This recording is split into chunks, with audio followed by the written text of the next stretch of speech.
En næstur á svið Klaus Bondam sem kemur frá Danmörku og hann ætlar að segja okkur frá dönsku leiðinni sem orðin heimsfræg og nokkur af okkur sem erum í skipulagsnefndinni vorum boðin til Portlands í fyrra til að því að þeir eru mjög metnaðarfullir þar að breyta fyrir borg úr bílaborg í borg margvíslegra ferðamáta og það fór ekkert á milli mála það að í Portland og reyndar líka þessi Hjólafærni og vesturströnd Bandaríkjanna þar lítið á Danmörku og menn eins og Klaus Bondam og fleiri sem hinar miklu stóru fyrirmyndir. Þangað vilja allir fara.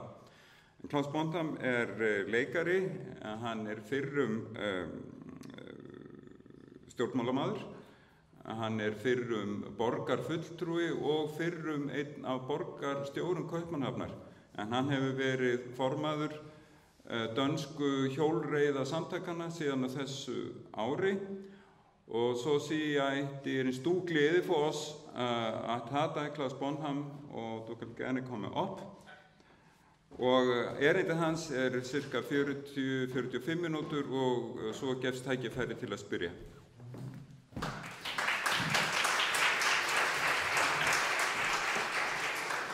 Thank you very much, and thank you for the introduction. I did understand bits and pieces of it. Thank you for this opportunity to return to Iceland. I just counted, this is my 4th visit here, and walking down here this morning, I once again realized and saw and witnessed the strong cultural bonds between our two countries. As an ex-politician, it's always nice to talk to other present politicians because they have the responsibility now. And also as a former actor, it's also great to be on a old theater stage in this beautiful, beautiful house. Sustainability, the environment, is a completely integrated part of our societies, not only in Denmark, but in all the Nordic countries. It moves by itself, but I will just try to control it here. Like Iceland, Denmark has a very strong closeness to the nature. There's almost 8,000 kilometers of coastline in Denmark, and there's no Dane that lives further away than 50 kilometers from the sea. Why do I say this?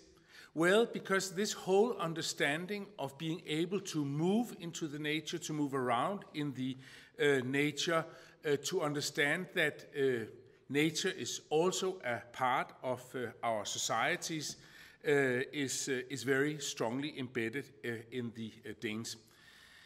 Many of you have probably visited Copenhagen, like I visit Reykjavik now, and you know that there is a very strong bicycle culture in Denmark. That has been there historically.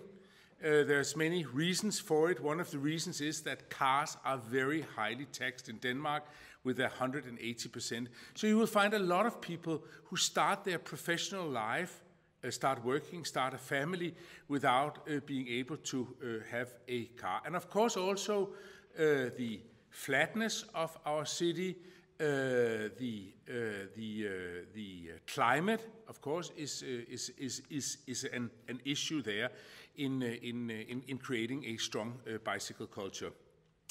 And finally, I believe that's probably not so relevant in an Icelandic context, but in a European context, it's interesting because Denmark never had a car industry. And it actually goes the same for the Netherlands, that those two countries never had a car industry. So in that sense, there was no sort of influence from the car industry on how the development of the cities were. There is no question that the future development of our cities, not only in Denmark, not only in Iceland, not only in Europe, but all over the world, is at a changing point in these years. We were almost going down the wrong lane in Denmark in the 60s and 70s. There was a huge suburban sprawl in Denmark. There was a lot of ideas of construction work favoring the car and favoring the accessibility of the car into the inner city. Unfortunately, Copenhagen was on the verge of a bankrupt. It was a city, I remember moving to the city in the early 80s. It was a city of retired people and of students. There were no taxpayers there. It was a worn-out city that I remember very much when it looked like it did on this picture.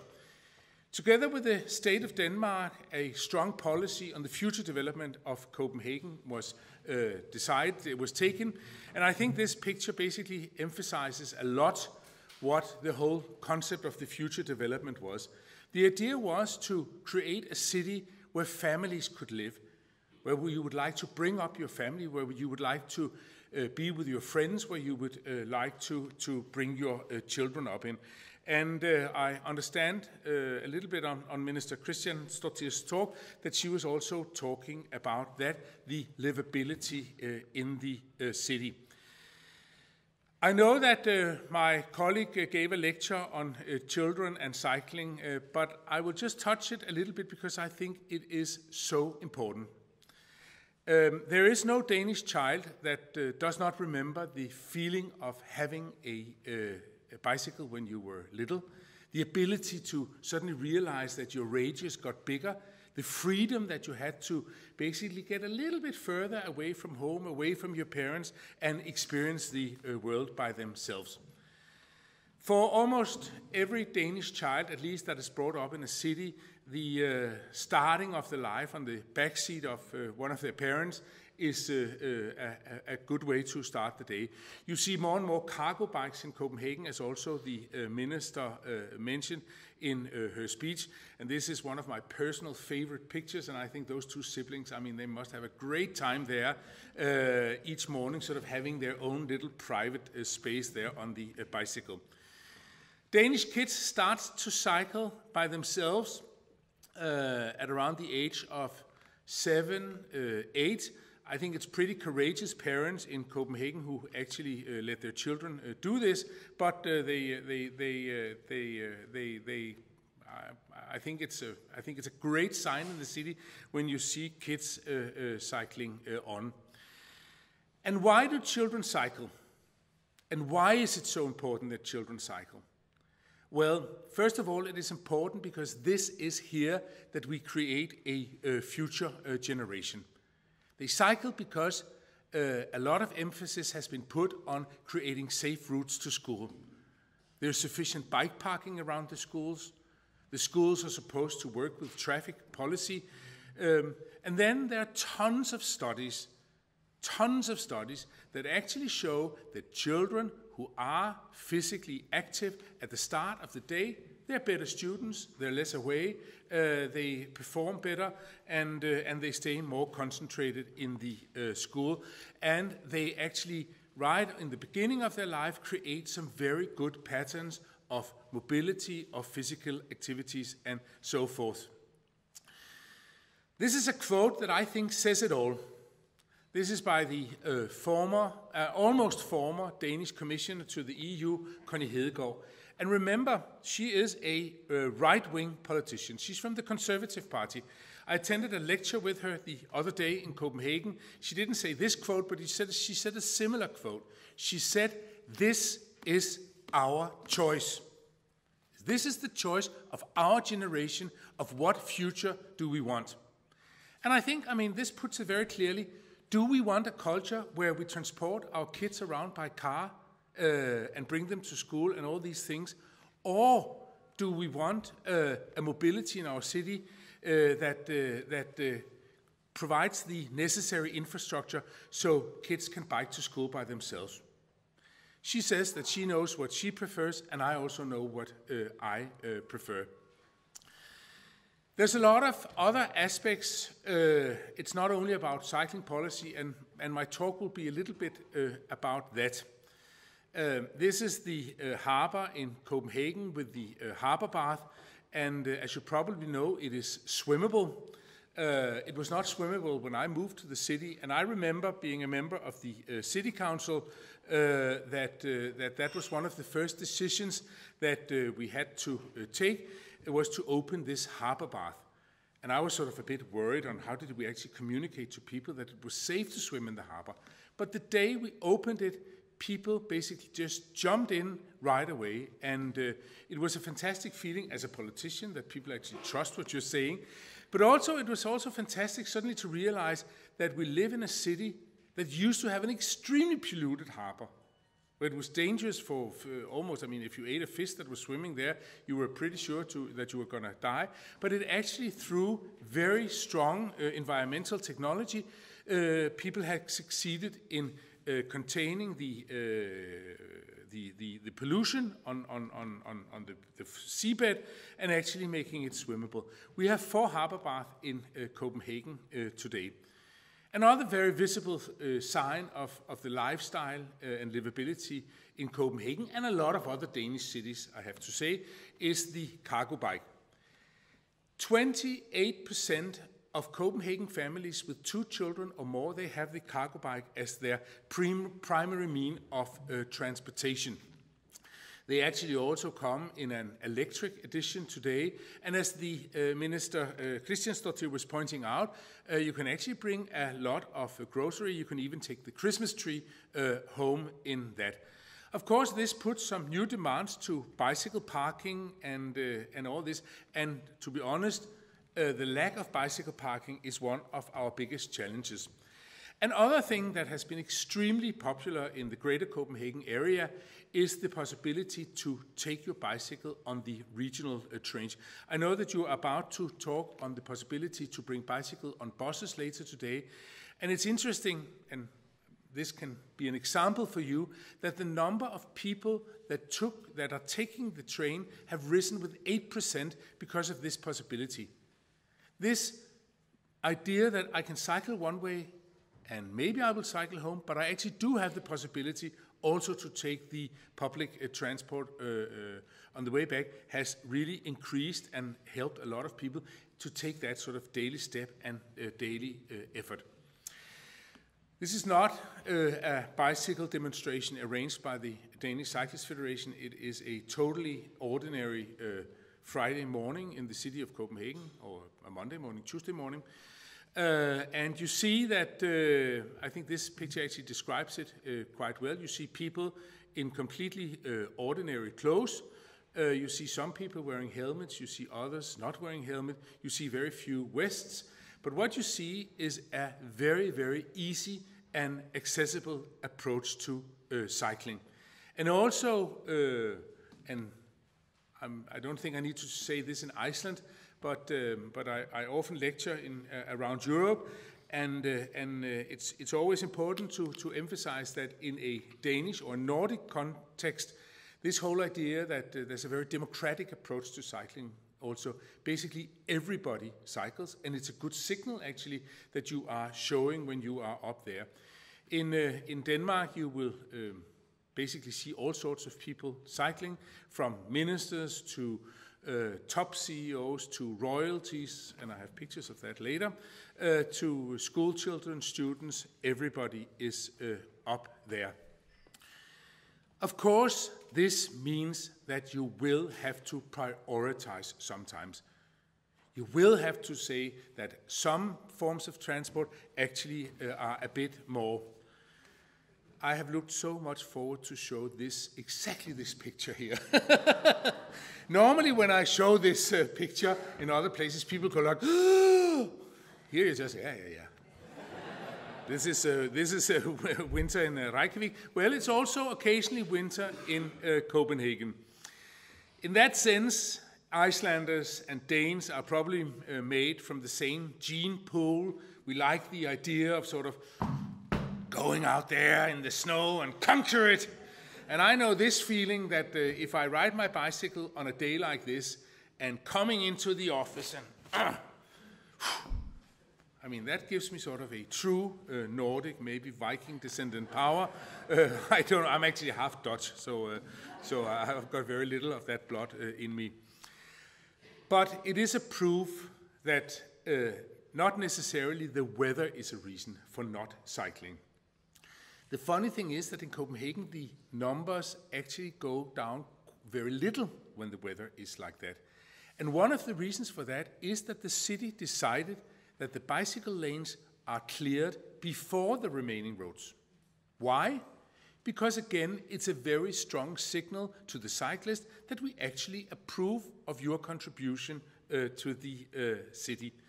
And to be honest, I mean, it's not always snowing, it's also sunshine and snowing. I think sometimes it's some of the most beautiful days to cycle through the city when it really changes there.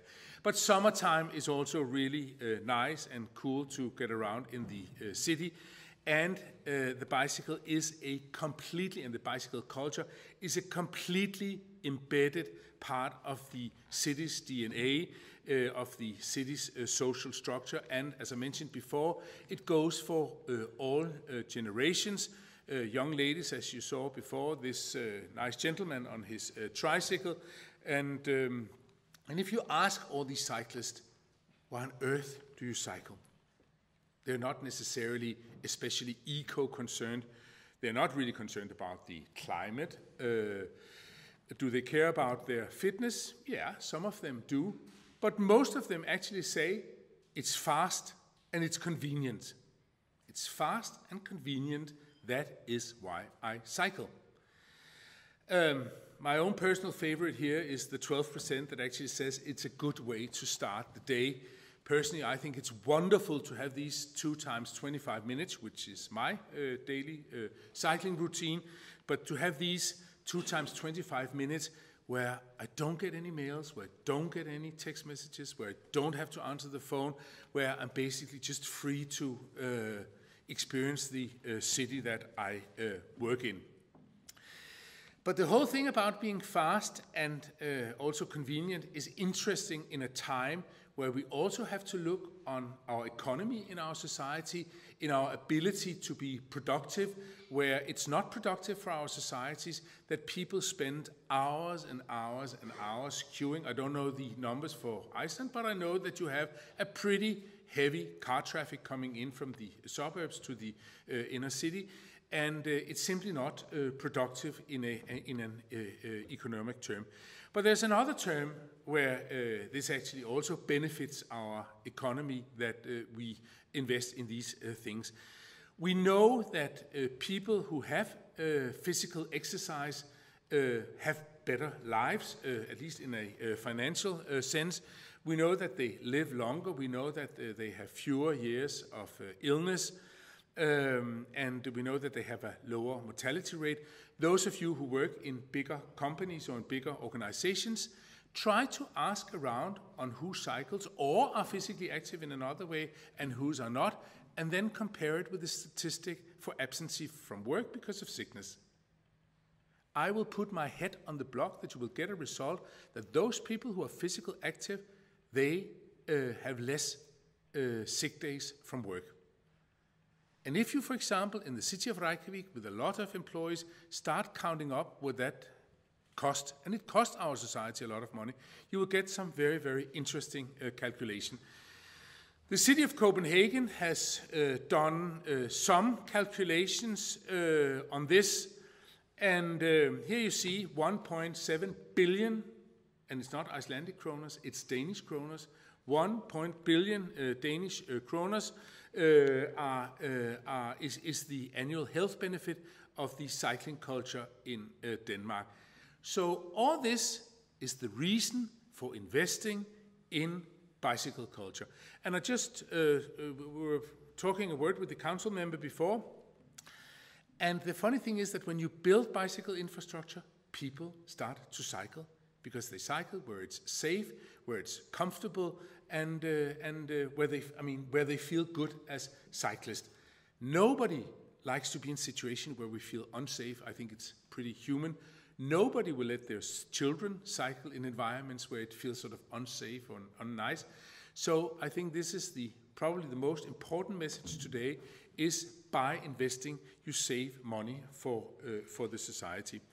And in July, your Minister Christiansdottir's Danish colleague, Magnus Heunicke, put it black and white, government paper, saying that for every kilometer that is cycled, instead of using the car in the city, the health effect for the society in form of prolonged lifetime and improved health condition can be measured to almost 7 Danish kroner. Have I calculated it correct? It's about 125 Icelandic? Sigrun, please, yeah? More or less? Yeah. It's a bit higher, okay, yeah, because I couldn't get on the internet, so I couldn't calculate. Probably sort of in my head, I tried to figure it out. But you see, this sums up. And why is it interesting to say for 1 kilometer? Because it keeps the number down. Everybody can cycle 1 kilometer. Even though you are a child, even though you are a lazy teenager, even though you are an overweight man in his 50s, or you are a pensioner, everybody can cycle at least 1 kilometer. Surveys in Denmark have shown that 30% of all car rides are 5 kilometers or less. When did we stop being able to either walk or cycle 5 kilometers or less than 5 kilometers? It's interesting to start to communicate these things. It's interesting to work with people's desire to change some of these modes of transportation. And this basically really sum up. I saw a very interesting document from the region of Copenhagen, of Greater Copenhagen. That is, basically all the north of Zealand, all the surrounding areas of Copenhagen. They have realized that from all the cycling that is done in the entire region, that's about 20-something municipalities, that there's cycled 1 million kilometers there are saved 1 million sickness absentee from work, and that actually generates an extra tax income for 1.5 billion Danish kroners. So it is a good investment. I cannot repeat this enough. How do you then invest? Be innovative. We have to, as I understood that the minister was also talking about, we have to think on our cities physically in a different way. And again, think back. There was a time 75 years ago when we had to construct our cities so the car could get around. There were some very clever people who thought, how on earth do we make space for a 4-road motorway in the middle of the city? We really have to be innovative. We really have to think in a new way. It's the same mindset we're going to use now. We have to be really innovative in finding space for bicycles and ways to improve a bicycle culture in our cities. And trust me, there was a time where there was a strong desire to promote car cultures in our cities. We just got a little bit wiser, and thank God for that. One way is, this is a Copenhagen example. It's probably not useful here, but it's just to give you some examples of innovative approaches. This is a green wave. The traffic lights are put, so when you ride 20 kilometers on your bicycle, you basically just go through there. And you know what? They've done green wave for cars in not centuries, but they've done it for 40 years. Why on earth not do it for bicycles? I think it's a great and excellent idea. Bicycle counters, I know you have one in Reykjavik also. They're good in many senses because they actually make you as a cyclist feel that I'm not alone. You're never alone in Copenhagen as a cyclist. But it also gives a sign to the car drivers that there is an alternative. There are other ways of transporting yourself around. Another way is this little fun gimmick. It's a parking facility for cargo bikes where four cargo bikes can be parked, and the family has a key for it so they can actually leave the helmets and raincoats and everything downstairs so they don't have to carry that with the children up in their apartments. This is the famous Copenhagen footrest, which is actually really comfortable when you are biking and you arrived at a red light and you actually just can hold. There's like sort of being in a saloon in a Western. This is the dustbin that is turned in an angle so you can, when you eat a banana or whatever. Danes have a strong tendency to eat when they're walking or cycling. This is one of the newest inventions in Copenhagen, which I think is interesting. This is called the bicycle snake, in Danish cykelslangen, which of course has a different meaning in Danish because cykelslangen is also the thing that is within the tire with the air in. Why is this, I don't know why it's running. I try to keep pace. Why is this interesting? Well, because it's probably by far the most expensive bicycle infrastructure that ever has been built in Denmark. It's interesting because it sort of really benefits the cyclist.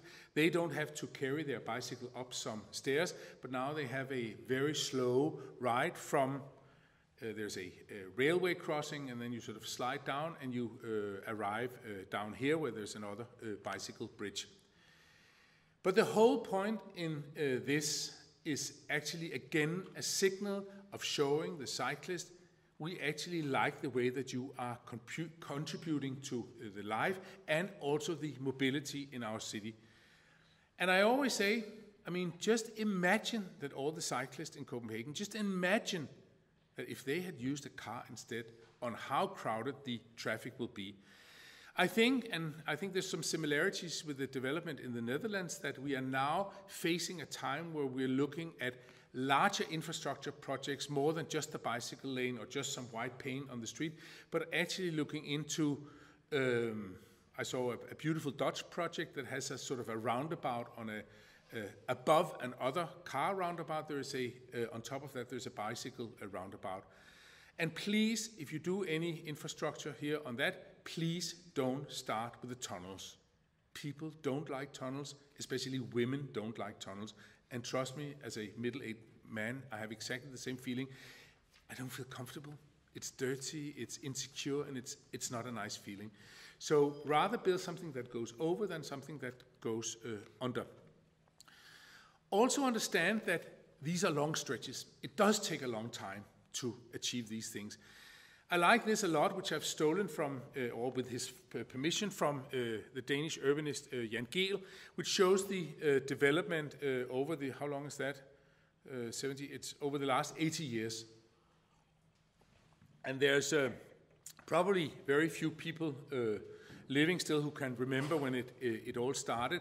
But the interesting thing is that when you invest in these things, you do invest for future generations.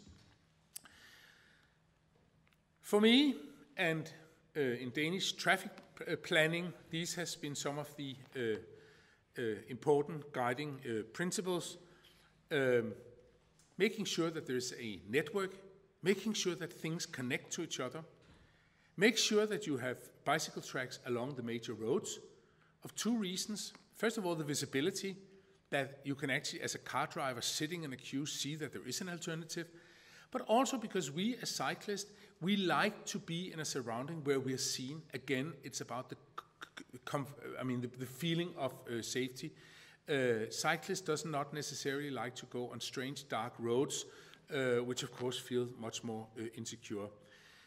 And you probably have a world record in Iceland. I know that no cyclist has been killed in a traffic accident in Iceland since 1997. I don't think any other country in the world can actually conquer that record. You also have a lower number of cyclists. But be aware, have a dialogue with the police. Where do accidents happen? When they happen? Where do people feel when they cycle that it's an uncomfortable situation? Nobody will cycle if it feels uncomfortable. So I think that is some very important messages. The next step in at least Copenhagen and the greater Copenhagen area are the super cycle highways. I know you do have some challenges here with the different municipalities working together, but of course there is no point in having a bicycle track 1 kilometer and then it suddenly ends. Connectivity, connectivity, connectivity, and I think it's very important also in a regional area, in a greater Reykjavik area, to create these things. This is again just some cost benefits calculations of this, what the return of such an investment actually will be. And again, it's only planned, it will be built over the next 10-15 years, but again, try and see how much money is actually saved for our society. And why is supercycle highways interesting? Because of the development of the electric bike. And I know that there will be a Dutch presentation later on e-bikes. I think electric bikes is one of the missing links that we really have been missing in the thing that had actually moved people away from individual car transport to other means of transportation, for example, an e-bike. The ordinary Dane will cycle around 5 kilometers, 6 kilometers, and that's also sort of my personal border on a day-to-day travel. But suddenly the e-bike can give us much more distances and much longer distances that we can go. And of course, they will also work perfectly in a bit more hilly conditions as you have here in the Reykjavik area. And the development with the e-bikes goes very, very, very quickly these years. Actually, the new bike share system in Copenhagen, the Go Bike, is an electric bike, and here you can see it on the bicycle snake again on a promotion picture. And as far as I understand it, there is not a bike share system in Reykjavik yet, is there? No? I can only recommend you because it's also a good way of getting people to start doing this, and it's also extremely good for tourism. But thinking mobility in a larger sort of concept, I think is important, and it's also one of the reasons why Copenhagen was chosen as the European Green Capital in 2014. I will now touch a little bit on some of the policies that has been used in Copenhagen. And these were actually, these two policies, we can take them here. These two policies were actually created up to the 2009 United Nations Climate Summit, the COP15 in Copenhagen. We all had big hopes for that, and as you probably remember, it ended as a complete disaster. But it was a very good opportunity for the city actually to develop some high-reaching policies.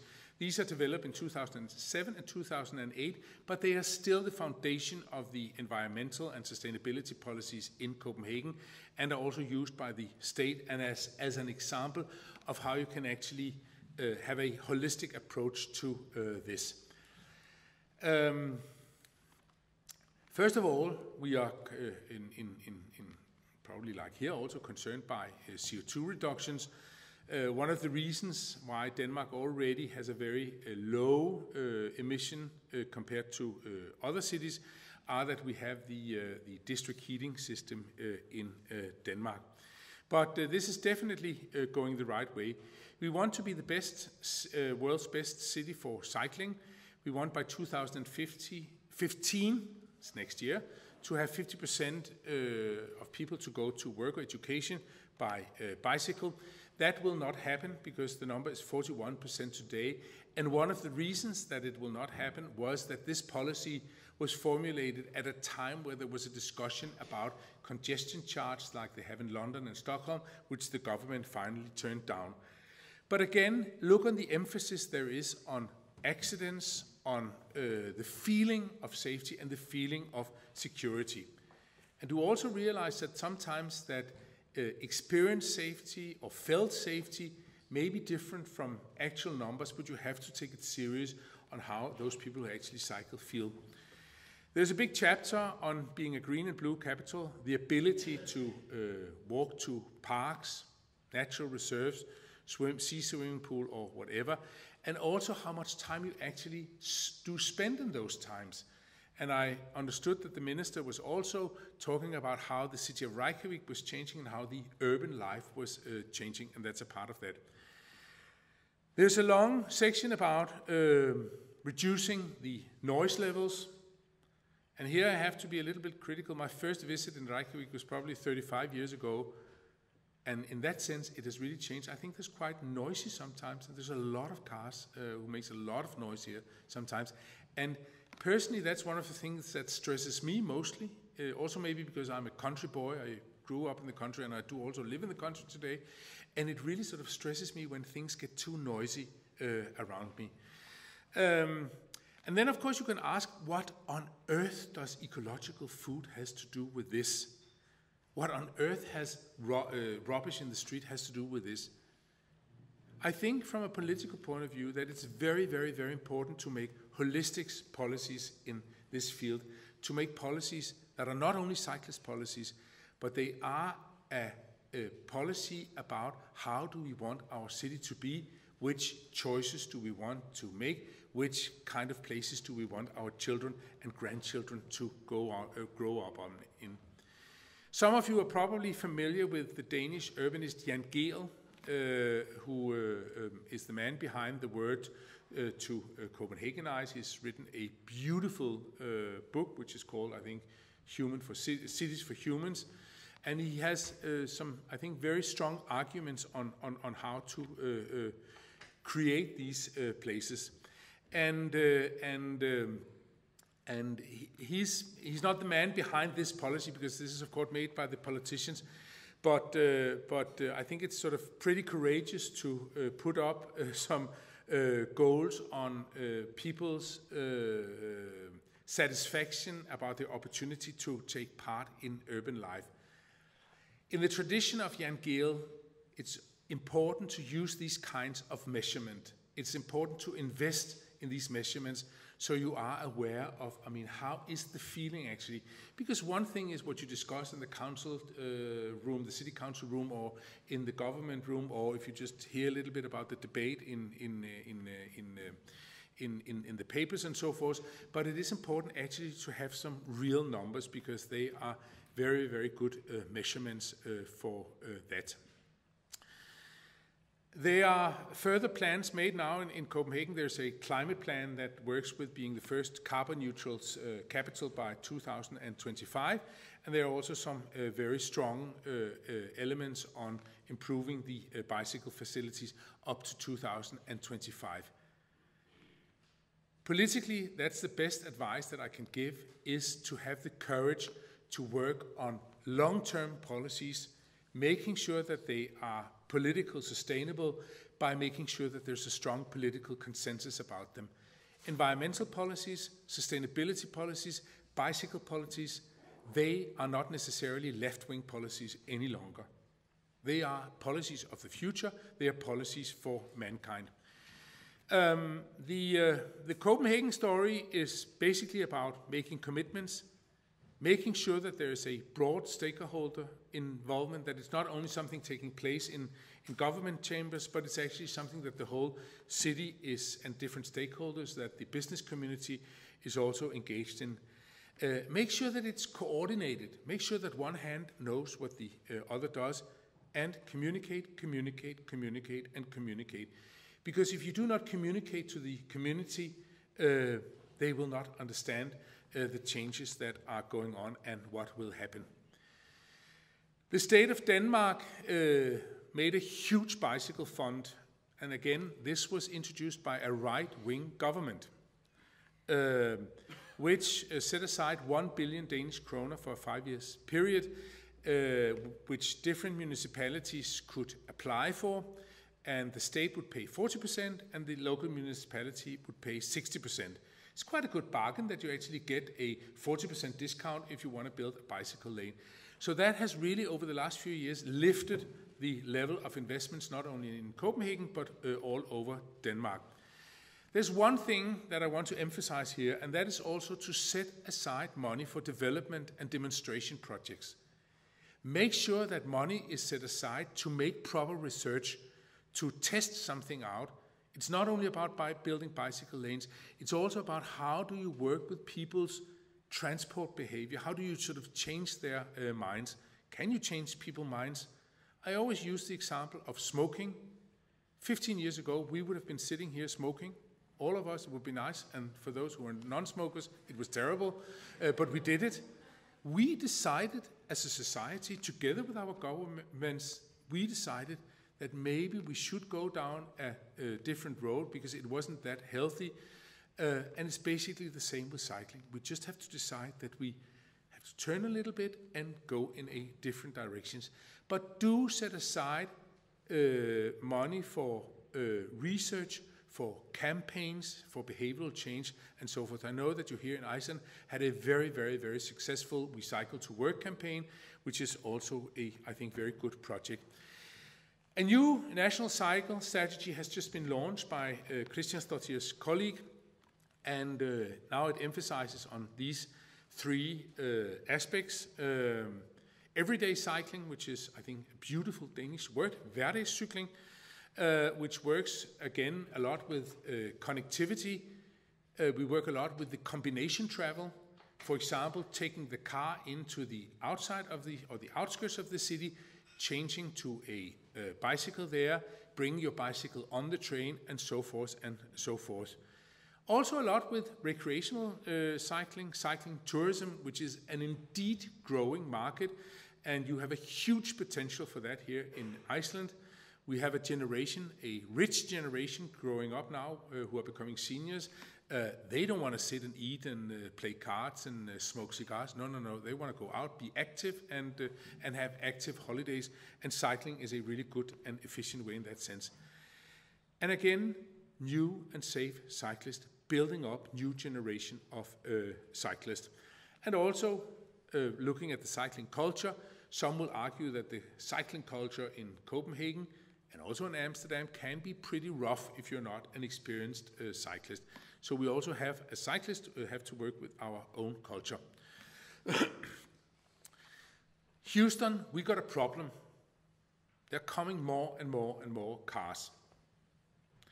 In Denmark, there is still some space left for it. As you can see, there are 392 cars per 1,000 inhabitants. In the EU, there's still space for cars. In the United States, it's about reaching the limit. But the big challenges for the future are in some of the developing countries, India, China, where there's expected a huge explosion on this.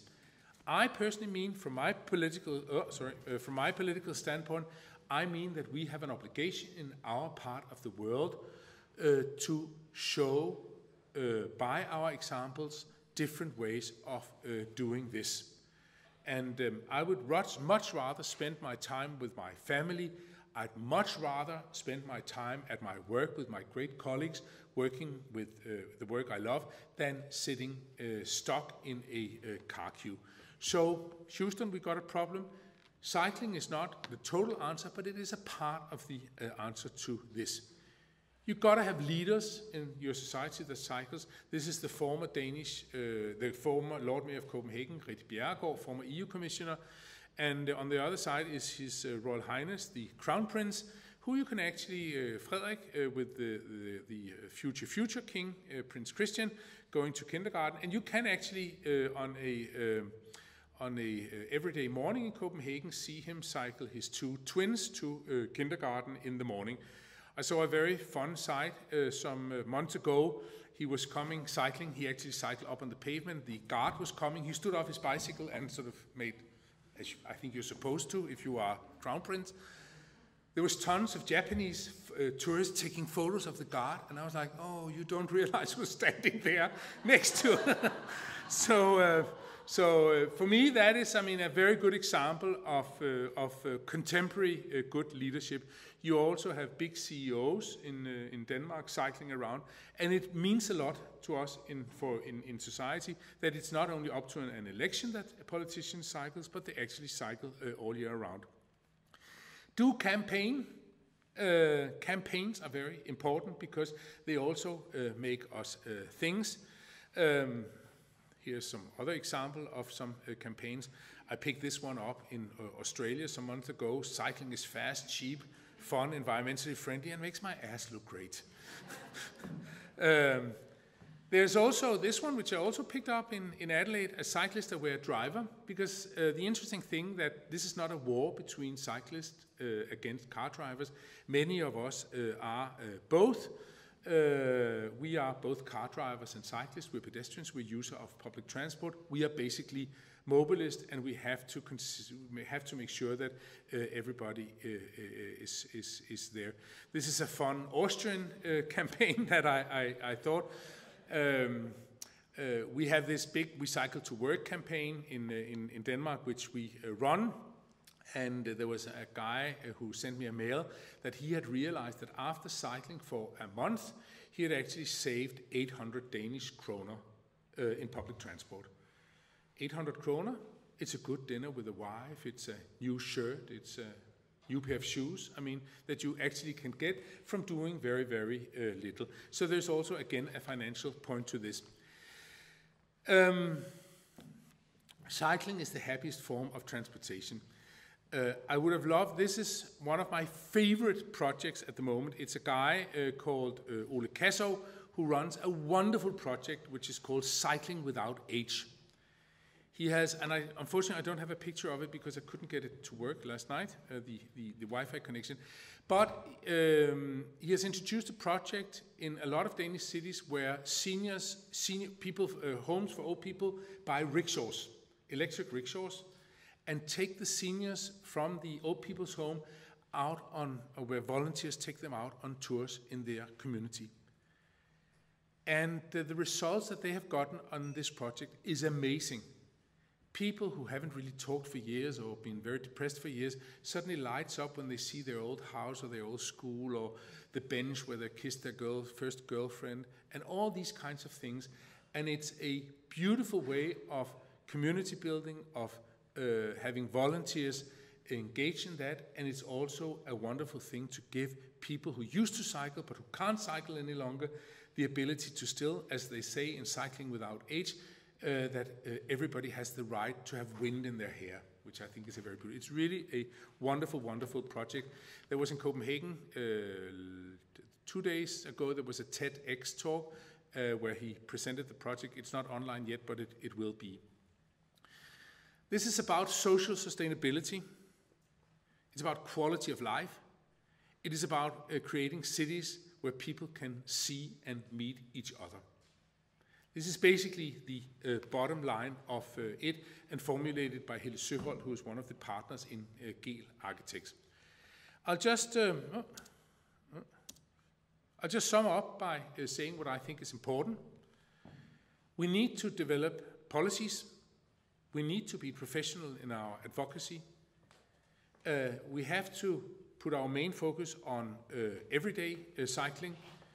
We must make sure that we engage our total communities, and please go for political consensus on this. Don't make this into a political war, because as a cyclist, it's really boring to watch. Understand the social economic benefits. Do communicate them. Communicate the personal economic, because I think that's something all of us like to see when we get more money in our pockets. We just have to go back. Be open to innovation, and I've just listed some of the innovations. I've mentioned the supercycle highways and the e-bikes and the campaigns. We don't have 30-kilometer zones a lot in Copenhagen. I would like it a lot more. But look out in Europe and see how many cities were actually introducing 30-kilometer signs. Try to see if the cargo bike can do something for you, not only as a family transportation, but also as a business transportation for bringing around goods and so forth.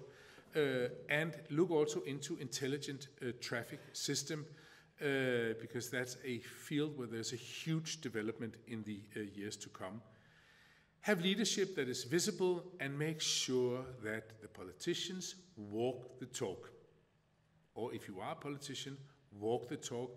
Elsewhere, this is completely useless. Finally, surprise, surprise, cyclists, they do shop.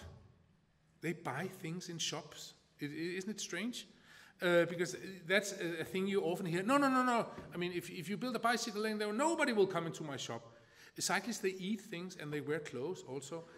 There are now surveys that show that cyclists actually happen to buy more on impulses. They buy less every time they buy, because of course you cannot carry so much. But please ask yourself, except from grocery, when was the last time that you bought something that you could not carry on a bicycle? I do understand that if you buy a washing machine that you will need a car, but you don't need it when you buy a pair of shoes or a jacket, or you can have that on your bicycles. And again, there's also a development in cyberspace on new companies that actually bring out shoppings and all these things. And it's this innovative development that we have to be aware of. Also, inactivity is very, very bad. There's a tendency in Denmark sometimes to make scare campaigns on how dangerous it is to cycle. The numbers are that, unfortunately and very sadly, 20 cyclists are killed every year in car accidents. 4,000 people die in Denmark because of inactivity. 20 people die in car accidents, 4,000 people die of inactivity. I know where I will invest. I will invest in where people are not inactive. And remember, we are everything. I mean, I drive a car. I live out in the country. I drive a car, but then I change again. And also, if you build the physical infrastructure, you will get people to start cycling. Be aware of the Cycling Embassy of Denmark, which is a very good and strong cooperation between 26 Danish municipalities, the Danish Cyclists Federation, and a lot of planners, architects, consultancies, manufacturers, and all sorts of different organizations who try to promote the Danish bicycle culture as good as we can. Thank you very much for your attention. If you come to Copenhagen, you are more than welcome to stop by our shop and our office, which is located right behind the beautiful torvhallerne in the center of Copenhagen. Pedal power, yes, please. Thank you.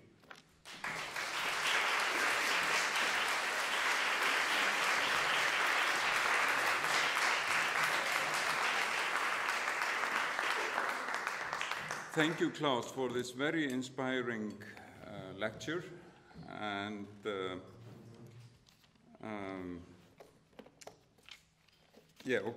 no tunnels. It's good to know for us in the planning committee. Be innovative, and people cycle because it is easier and faster. Build superhighways. Be ambitious. Bicycle policy is not about left or right. It is about the future of mankind. And cycling is the happiest way of transport. These were some of the viewpoints I got. Excellent. But we have time for some questions. I'm sure there are many.